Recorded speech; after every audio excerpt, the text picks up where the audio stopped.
তাহলে খেয়াল করুন কি হয়েছে এখানে।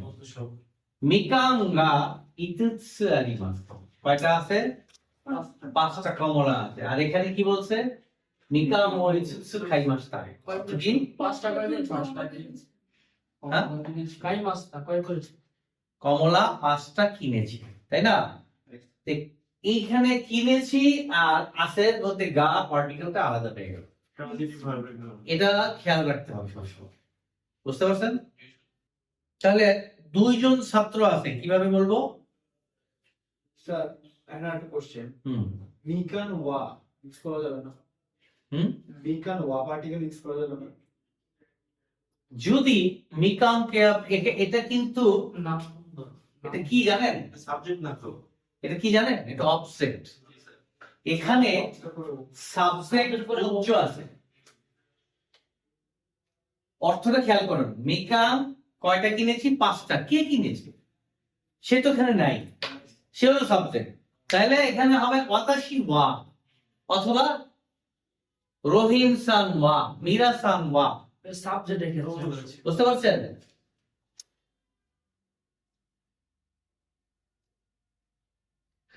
তাহলে একটা উদাহরণ দেন আপনারা। আমি বলছিলাম কি, দুজন ছাত্র আছে, কি হবে? তাসু পরে হবে। আগে প্রশ্ন দুইজন ছাত্র।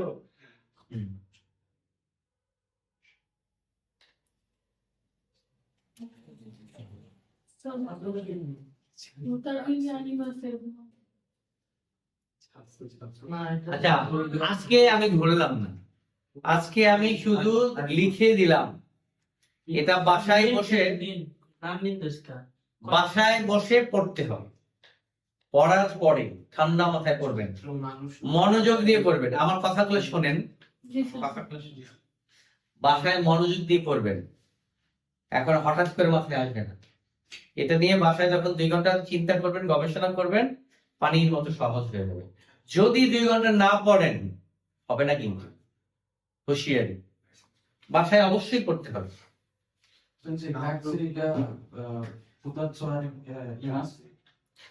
মানুষের বেলায় ফুতাচ্ছ হবে কেন? রাখছে তো মানুষ, মানুষ গণনা। এই জন্য বললাম এই মুহূর্তে 10 মানে মাথায় আসবে না। এর আগে 51 নম্বরের যেই রুলস গুলো ছিল এগুলো সব পারতে হবে। স্যার গাছে গা ফুতারি আরি ফুতারি আরিমাস না আছে। এটা তো বুঝতে পারছি। 3 জনে মিলে হয়েছে, বুঝতে পারছেন? 3 জনে মিলে হয়েছে, এভাবে হতে হবে। এই জন্য আমি আজকে চাপ দিচ্ছি না, কিন্তু পরের দিন আমাকে পড়াগুলো সঠিকভাবে দিতে হবে। একজন একজন। তো দিন দেবে না।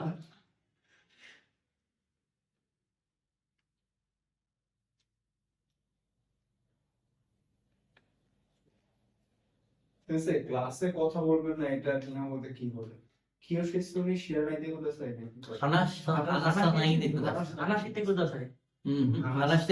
এগুলো বলতে অনুরোধ করছি। আনাস বলবেন না, বলবেন ওই পর্যন্ত এখনো যাইনি আমরা। স্যার বলবেন না, সেক্ষেত্রে নাই ফর্মটা নাই ফর্ম দিয়ে সেটাই তো বললাম, এখনো আপনারা ওটা পাননি। যাচ্ছি ওইদিকে, আমাদের জাহাজ ছেড়েছে ওইদিকে, টার্গেট ওইদিকে। তার আগে যা জানা দরকার এগুলোকে মানে শক্তপোক্ত ভাবে জেনে আগাতে হবে, কখনো মিস দেবেন না, বুঝছেন? আচ্ছা, তাহলে এটা প্রশ্ন করব কিভাবে? এই একই বাক্য দ্বারা প্রশ্নটা করব কিভাবে? ইকুৎসু আরিমাস্কা। কিভাবে হবে দেখেন। মিকাঙ্গা ইকুৎসু। প্রশ্নটা আমি মুখে বলছিলাম কিন্তু লিখে দিলাম এখন। ইকুৎসু আরিমাস। মিকাঙ্গা ইকুৎসু আরিমাস্কা। তাহলে এইটার আদলে আপনারা প্রশ্ন বানাতে শিখতে পারবেন। আচ্ছা, যদি এটা বুঝে থাকেন দাঁড়ান 1 মিনিট পরে লিখেন। এটা দ্বারা ট্রানজিট ভার্বের একটা উদাহরণ দিতে পারবেন? প্রশ্ন বলেন তো, এইগুলো দিয়ে বানাইতে পারবেন। যে শব্দগুলো আছে এগুলো দিয়ে বানাতে পারবে। বিকানোর ইকুয়ালস টু খাইমাস্তাকা। এই তো হয়েছে, গুড। ট্রানজিটিভ ভার্ব দিয়ে লিখলে কি হবে? মিকাং ও ইকুসু খাইমাস্তাকা। কমলা কয়টা কিনেছেন? প্রশ্ন হয়ে গেল। এই হলো পার্থক্য ট্রানজিটিভ ভার্বের মধ্যে। দনুকুরাই একটা শব্দ, এটার অর্থ হলো কি পরিমাণ। এটার অর্থ কি নেবেন? কি পরিমাণ? কি পরিমাণ। কতটুকু নিয়ে? এই কি পরিমাণ দ্বারা আপনি সব জায়গায় ব্যবহার করতে পারবেন। মানুষ হতে পারে, বস্তু হতে পারে, সময় হতে পারে। কি পরিমাণ সময় লাগে, কি পরিমাণ টাকা লাগে। যেমন এখান থেকে আমি বাসায় ফিরে যাব, সময়টা কি পরিমাণ লাগে, ভাড়া কি পরিমাণ লাগে, দোনোটাই ব্যবহার করে। তাহলে এই দনুগ্রায় দ্বারা কি পরিমাণ এটা প্রশ্ন করতে বলা হয়ে থাকে। একটা উদাহরণ দেই, যেমন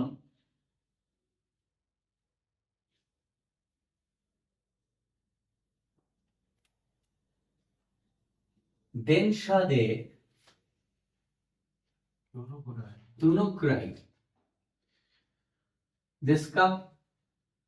দেনশাদে দুনুগ্রাই দেশকা অর্থ কি বলেন তো? স্যার ট্রেন দিয়ে কতক্ষণ সময় লাগে? কতক্ষণ সময় লাগে? এখানে ব্যাপারটা ক্লিয়ার না। সাথে দেনশাদে দুনুগ্রাই দেশকা, ট্রেন দ্বারা কতক্ষণ সময় লাগে? এখন সময় না টাকা কোনোটাই এখানে ক্লিয়ার। কি এখানে তো স্যার এখানে কি পরিমাণ। কি পরিমাণ লাগে বা হ্যাঁ, এখন অ্যান্সারকারী যেভাবে অ্যান্সার দিতে পারে, কি টাকা বলতে পারে যে 100 টাকা, বলতে পারে চিজিকা, এটা দুটোই বলতে পারে। দেনশাদে দনুগ্রাই দেশকা, তাহলে উত্তর হতে পারে দুইটাই। কেমন বুঝবো স্যার যে বারোটা কইতাছে? হ্যাঁ, সময়টা কইতাছে স্যার কিভাবে বুঝবো তাহলে? স্যার সে সময়টা মন দেন আমার থেকে চাইলে টাকা কইলে সময় তাই আমার বুঝতে হবে, কিছু করার নেই। মনের ভাব বুঝতে হবে। মনের ভাবনা। তখন প্রশ্নকারী পাল্টা প্রশ্ন করবে, প্রশ্নকারী পাল্টা প্রশ্ন করবে। সে যদি মনে করেন আমি আপনাকে প্রশ্ন করেছি যে আপনার দেনশাদে দনুগ্রাই দেশকা, এখন আপনি বললেন যে ইচিজিকা, আমি বলছি ইকোরা কাকারি মাস্কা, তখন সে স্পষ্ট ক্লিয়ার করবে টাকার বিষয়টা যে কত লাগবে। আর একটা তখন সময়টা কি, সময়টা হবে। আবার আপনি বললেন যে 50 টাকা লাগে, তখন প্রশ্নকারী বলবে ঠিক আছে জিকাং দনুগ্রাই কাকারি মাস্কা, জিকাং, তখন সময়টাকে সে ডিফাইন করবে। স্যার সামহাউ এই জিকান বা ওকান এটা কি এই লাইনটার মধ্যে ইনপুট করা যায় না? হ্যাঁ, করা যায়। দনগরাই দোনো দেনশাদে দেনশাদে জিকা, জিকানগা চিকান গা হ্যাঁ। দনগরাই দেশ দনুগ্রাই দেশকা। হ্যাঁ, সময় কত কমায় সেই ক্ষেত্রে কি? জিকাঙ্গা দনুগ্রাই দেশকা। তারপরে দেনশাদে ওকানে ও, ওকানের সাথে টাকার সাথে ও বলবে, ওকানে ও দনুগ্রাই দেশকা, দনুগ্রাই দেশকা, ওকানে। কত টাকা? ওভাবে দেওয়া যেতে পারে, তো সাধারণত ওভাবে কম বলে, বুঝতে পারছেন। এরপরে আসেন, এখানে আরেকটা ব্যাপার আছে,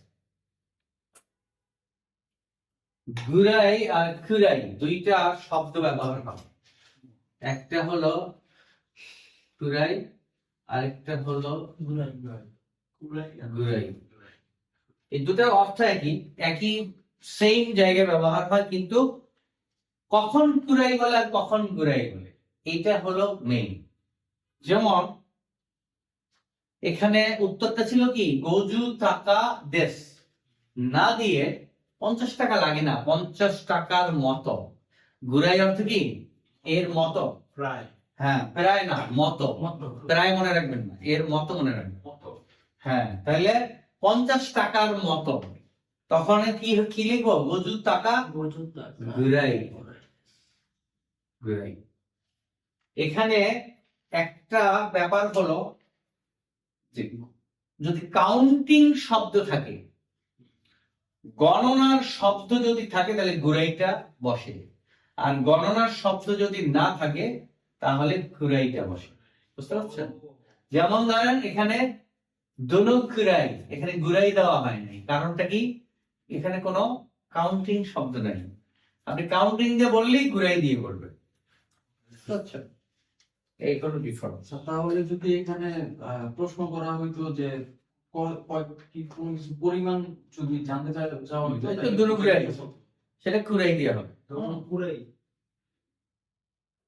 মনুষ্য জগতের পিছনে কাউন্টিং শব্দ না থাকলে স্যার উনি বলতে যাচ্ছে যে বলছি প্রশ্ন, এক চামচ প্রশ্ন তো এখানেই আছে। দুনুক ঘুরাই দিয়ে যদি প্রশ্ন করেন ওটা ঘুরাই হবে, ঘুরাই দিয়ে হবে। বুঝছেন? কাউন্টিং লাগাইলেই তখন ঘুরাই দিয়ে হবে। যেমন প্রশ্ন ঘুরাই দিয়েও করা যাবে।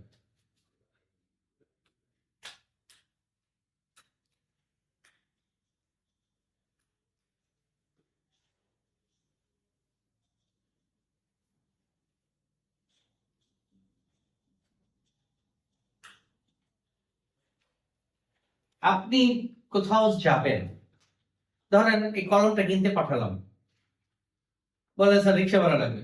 আমি আমি তখন বললাম 30 টাকা ঘুরাই দিয়ে দিস কা, 30 টাকার মতো হলে ঠিক আছে কি? আমি টাকা দিচ্ছি, 30 টাকার মতো হলে ঠিক আছে কি? তখন কাউন্টিং আসছে, এই জন্য ঘুরাই আসছে, প্রশ্নতেও ঘুরাই আসছে।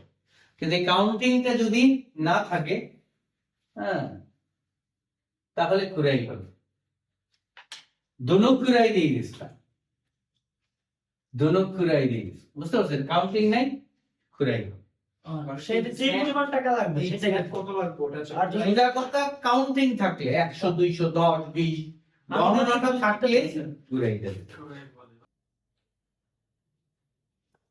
এই লাইনটা আগে পড়েন, পড়ে লিখেন। সেই গান ও মিমা অর্থ কি? এক সপ্তাহ এক সপ্তাহে দুইবার এই মুভি দেখতে যায় ছবি দেখি, সিনেমা দেখি। ইস্যুকাংনি নিকাই এগাও মিমা, এক সপ্তাহে দুইবার মুভি দেখি। তো এভাবে এটা অর্থ হলো সময়ের একটা কাল, ব্যাপ্তিকাল। এই সময়ের ব্যাপ্তিকালে কাজটি কতবার হয়, কাই দ্বারা কতবার হয় সেটাকে এই স্ট্রাকচারে প্রকাশ করে। এটা মনে থাকলে আপনি মাস, বছর, দিন সবগুলো বলতে পারেন। যেমন ইক্কাগেৎসু ইক্কাই টেনিস শিমাস, ইক্কাগেৎসু নি ইক্কাই টেনিস ও শিমাস, একবার টেনিস খেলি। এভাবে কোশ্চেন করার ক্ষেত্রে হ্যাঁ কোশ্চেন করার ক্ষেত্রে নামকাই। যেমন এইটাই যদি প্রশ্ন করি, হ্যাঁ প্রশ্ন ইস্যুকাংনি নামকাই এগাও মিমাস্কা,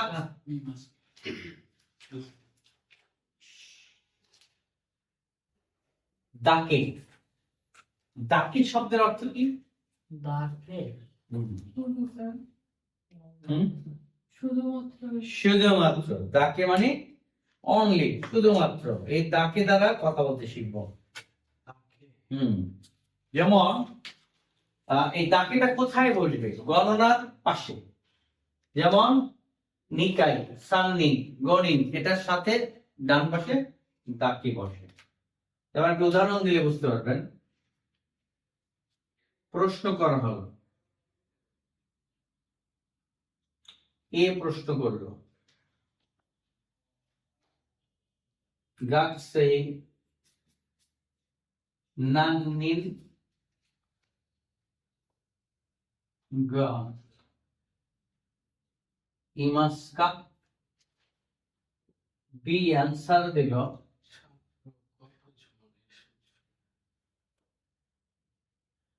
学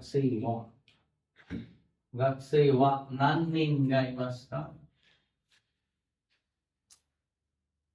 উত্তর হলো ছাত্র কয়জন আছে? 学生は